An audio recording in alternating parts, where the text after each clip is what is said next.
जब देवता के यहाँ दिन होता तो हमारे यहाँ उत्तरायण प्रारंभ हो जाता है। इससे उत्तरायण खींचने के बाद उत्तरायण हो जाता है। तो महाराज दक्षिणायन और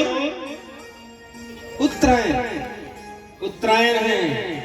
देवताओं के यहाँ दरवाजा फाटक खुला हुआ है और जिसके सामने महाराज साक्षात भगवान हो, चाहे उत्तरायण हो दक्षिणायन हो, कोई मतलब नहीं। क्यों? क्योंकि साक्षात गोविंद तो है ही है, प्रधानमंत्री है ही है, तो किस बात की चिंता। दुनिया के महाराज सरकार के खड़े हैं सामने और भगवान के सामने कोई अपने प्राण को त्याग, कौन ऐसा हो सकता है? इच्छा वर था महाराज, इच्छा मृत्यु का वर पितामह भीष्म को प्राप्त था और भगवान के सामने ही महाराज अपने प्राण को त्याग दिया। भगवान इनका एक बिजली जैसा दिव्य महाराज ज्योति भगवान के चरणों में विलीन हो गई। बोल भागवत भगवान की जय, आनंद की जय।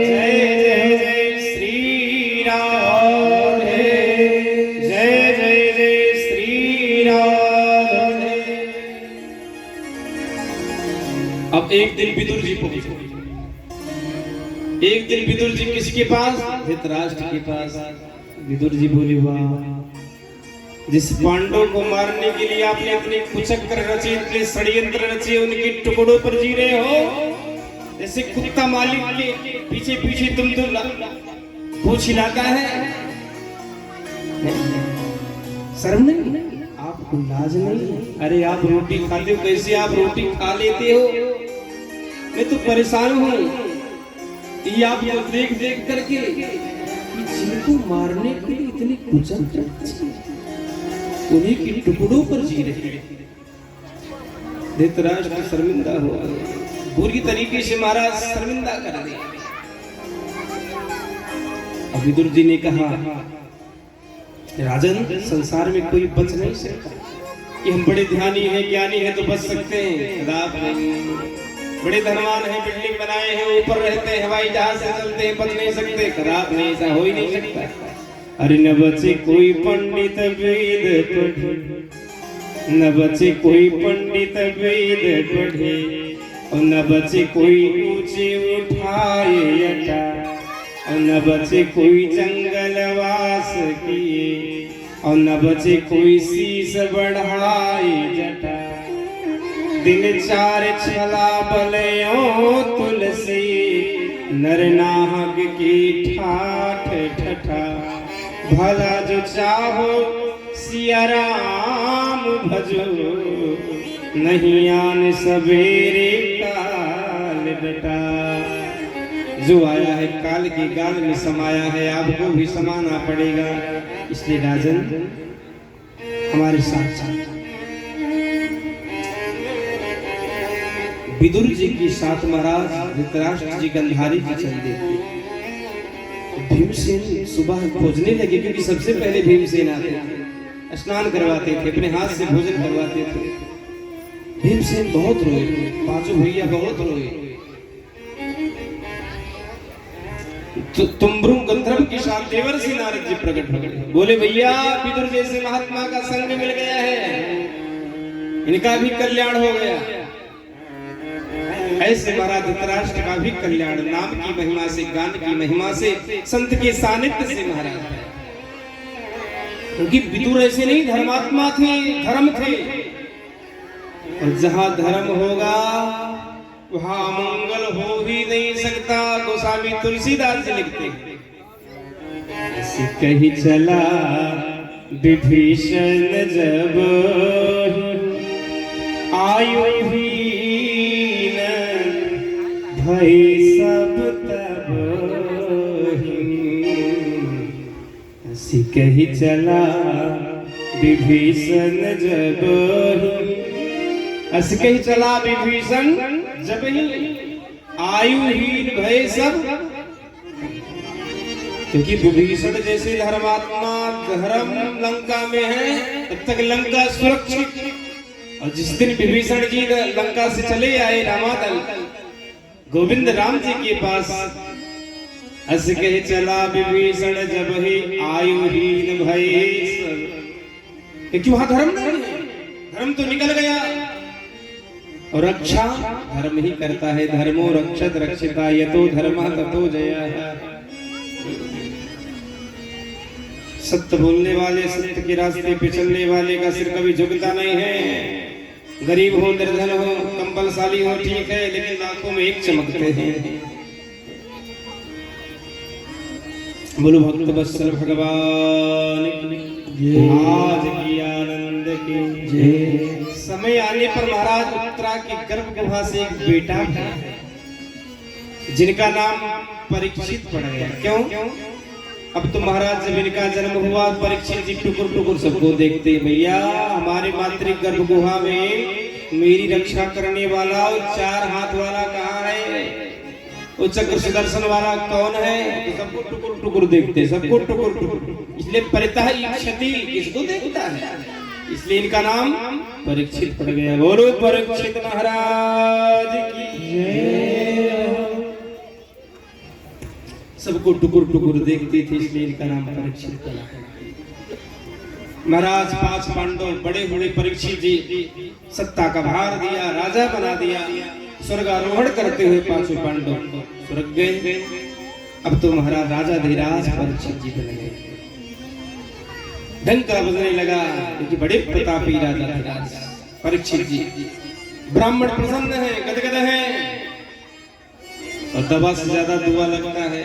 ब्राह्मण का आशीष मिल जाए तो आनंद ही आनंद है। हर तरफ से ब्राह्मण का आशीष, आशीर्वाद। एक दिन महाराज श्री परीक्षित जी ने विचार किया, चलो देखता हूं हमारे प्रजा किस हाल में है। ब्राह्मण बंधु संत महात्मा यज्ञ कर रहे हैं, कहाँ कर रहे हैं, कैसे किस हाल में है।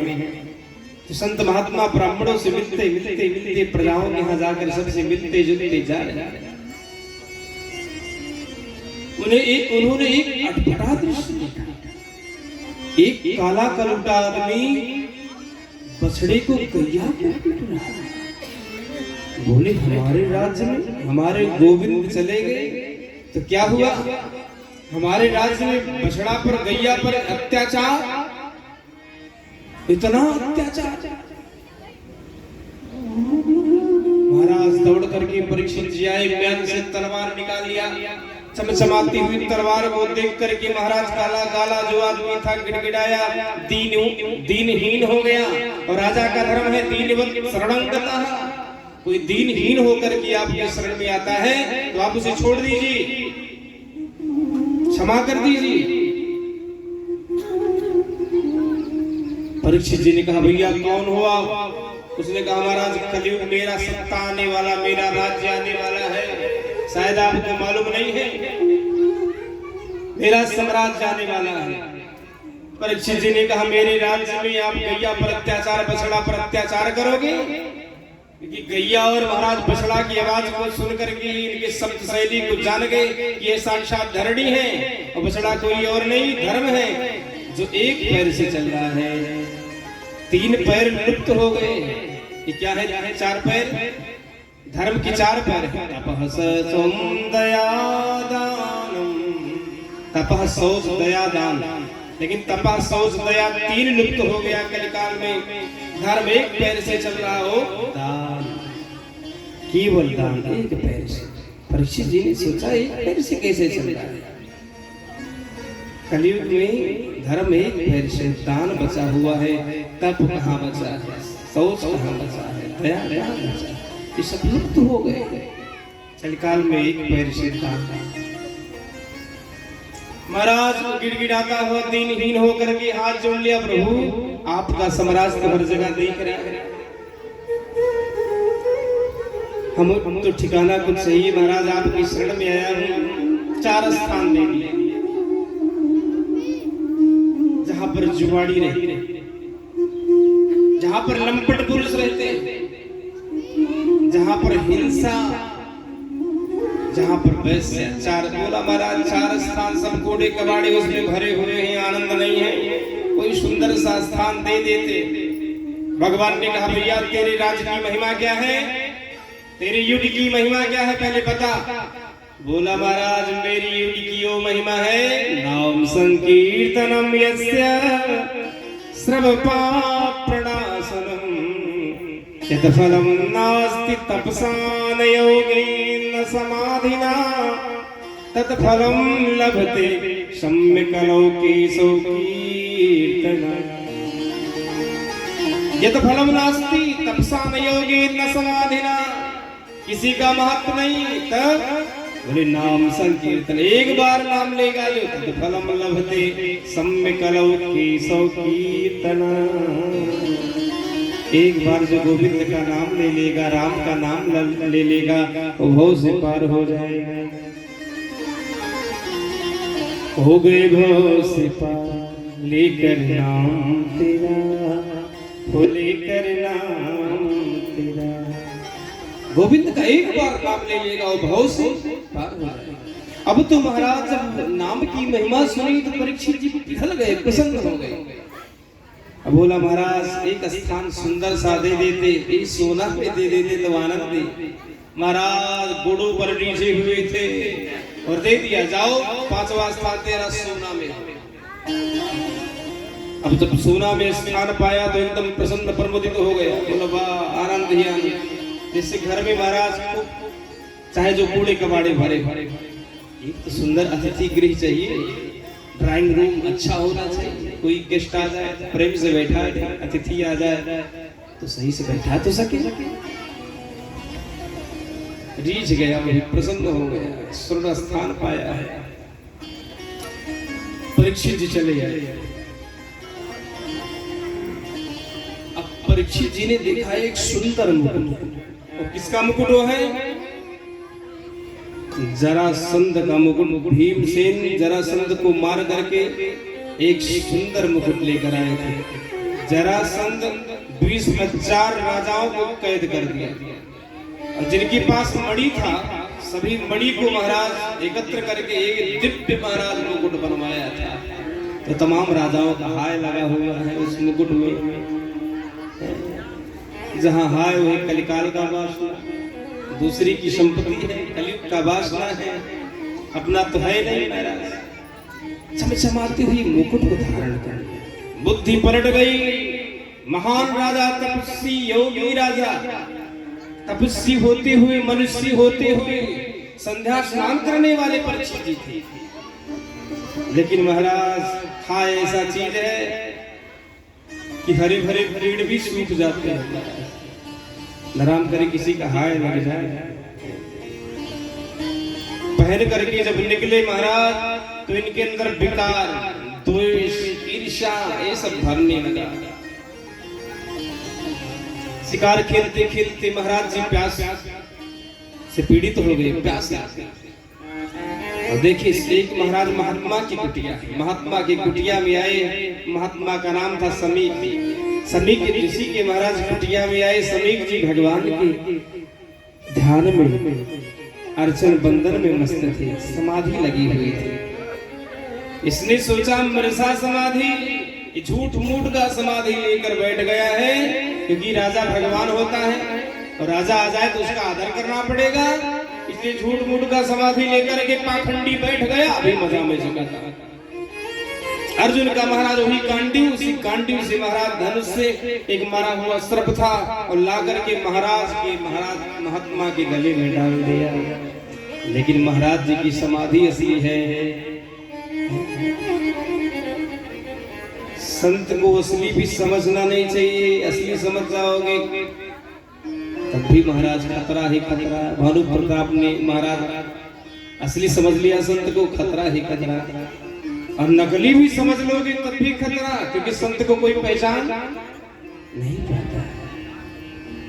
प्रथम प्रकार की भक्ति ही संत का दर्शन कर लेना। तो केवल दर्शन करिए, ज्यादा जुड़िए मत।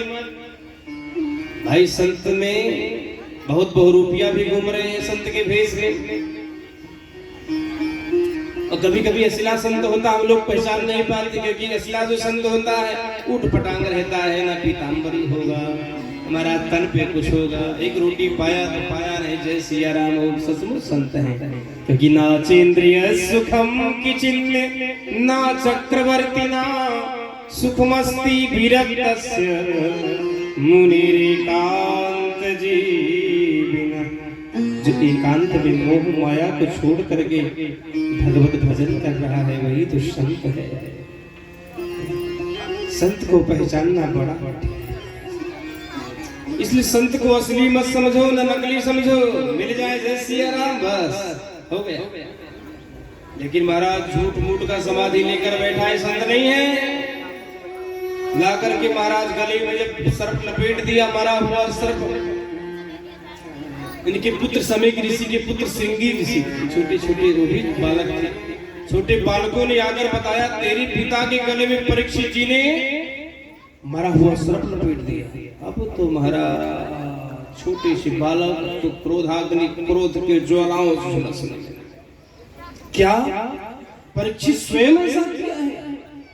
ब्राह्मण का हमेशा आदर करने वाला, प्रतिष्ठा सम्मान बढ़ाने वाला परीक्षित महाराज कौशिकी नदी में पृष्ठ हो गए और अंजलि में जल ले लिया। हे दुष्टात्मा, तेरे पूर्वजों ने सदा ब्राह्मण संतों का सम्मान किया है, तू धूर्त कहीं का कुलघाती एक संत का तूने अनादर किया है, इसलिए मैं आपको श्राप देता हूँ। आज के 7वें दिन तक्षक रूपी दंशन से तेरा मृत्यु सुनिश्चित है। भयंकर महाराज लंघित मर्यादम तक्षका सप्तमे हनि कुलांगारम दक्षति अस्म कुलांगारम चोदितो में ततद्रुहम। भयंकर श्राप दे डाला। जा आज के 7वें दिन तक्षक रूपी दंशन से तेरा मृत्यु हो जाए। महाराज पृथ्वी मानो डगमग हो गई हो, संत महात्मा का मानो ध्यान टूट गया हो, क्योंकि परीक्षित जैसे राजा नहीं मिलेंगे। अब जब परीक्षित जी आए महाराज अपने राज्य में मुकुट को जैसे उतारे तो अच्छी अच्छी सोच आने लगी। अहो मया नीच मनारेवत कृतम निरागसी ब्रह्मण गूढ़ तेजसे। हमने क्या कर डाला? एक महात्मा का हमने अनादर किया, एक संत का अनादर किया। हमारे पूर्वजों ने सर्वथा सम्मान ब्राह्मणों संतों का किया और परीक्षित जी ने क्या कर दिया? मुझे दंड मिलना चाहिए भगवान। तब तक श्रृंगी ऋषि को खूब डांटते हैं समेक ऋषि, बेटा ऐसा करना चाहिए। आज के होते महाराज हम लोग उलझा देते, नहीं नहीं उन्होंने गलत किया है तो ऐसा करना चाहिए। नहीं, हमेशा अच्छा बताइए, कभी बुरा मत बताइए। समेक ऋषि ने खूब फटकार लगाई, डांट लगाई, बेटा ऐसा राजा मिल नहीं सकता।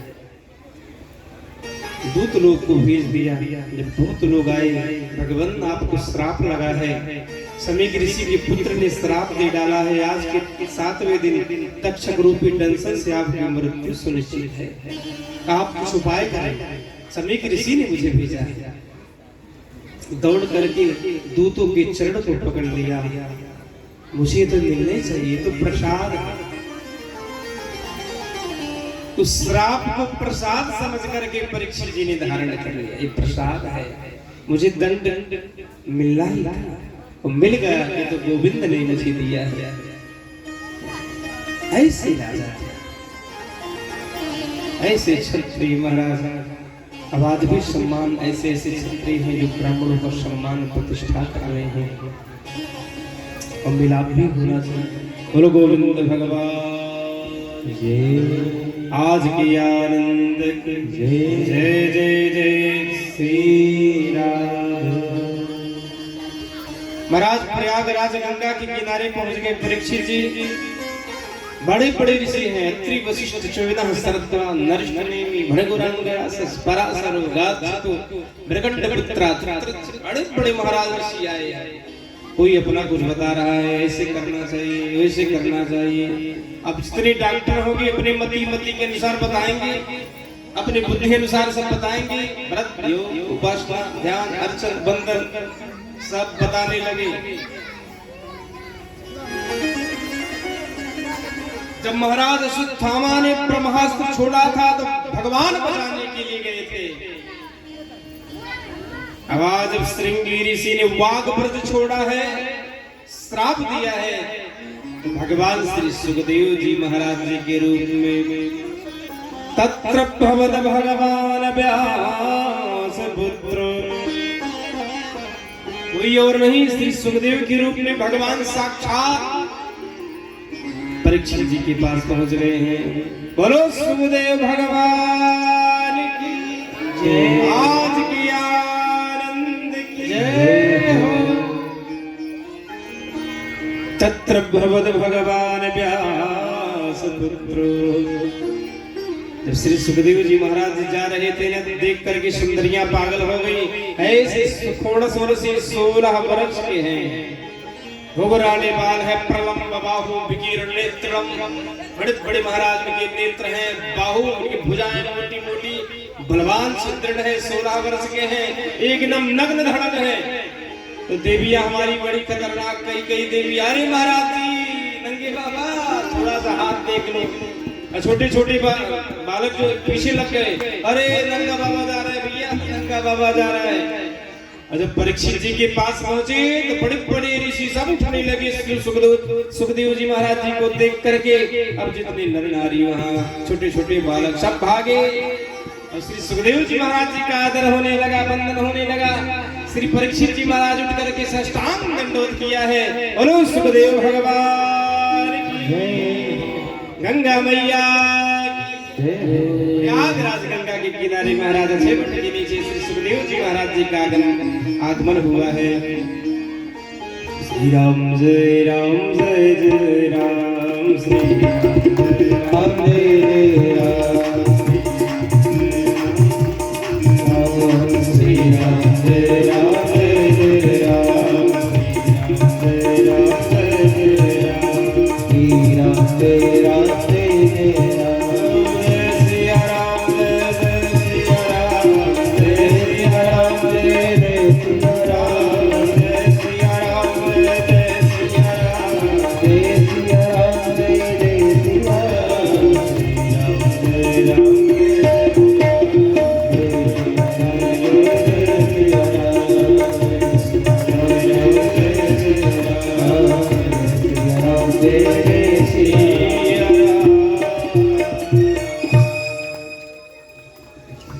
आगमन हुआ, श्री परीक्षित जी महाराज जी प्रमुदित हो गए, प्रसन्न हो गए।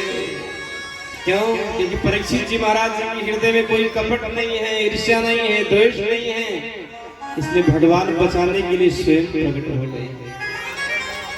इसलिए मेरे प्रिय बंधु, मेरे माई बाप, मेरी मैया, अपने इस कोठरी को, कौन सी कोठरी? हृदय की कोठरी को एकदम सुसज्जित कर दो, ऐसा परमार्जित प्रतिशोधन कर दो, ऐसा दिव्य सजाओ कि भगवान से रहा ना जाए, भगवान आकर के आपकी हृदय की कोठरी में विराजमान हो जाए। कब विराजित होंगे? जब ध्यान करते करते भक्ति मैया की कृपा होगी, तब हमारे बुलाने से, आपके बुलाने से नहीं आवेंगे, भक्ति मैया के बुलाने से आवेंगे। तत्सुख सुखितम भक्ति के 84 सूत्र देवर्षि नारद जी महाराज जी लिखते हैं। आइए भजन के माध्यम से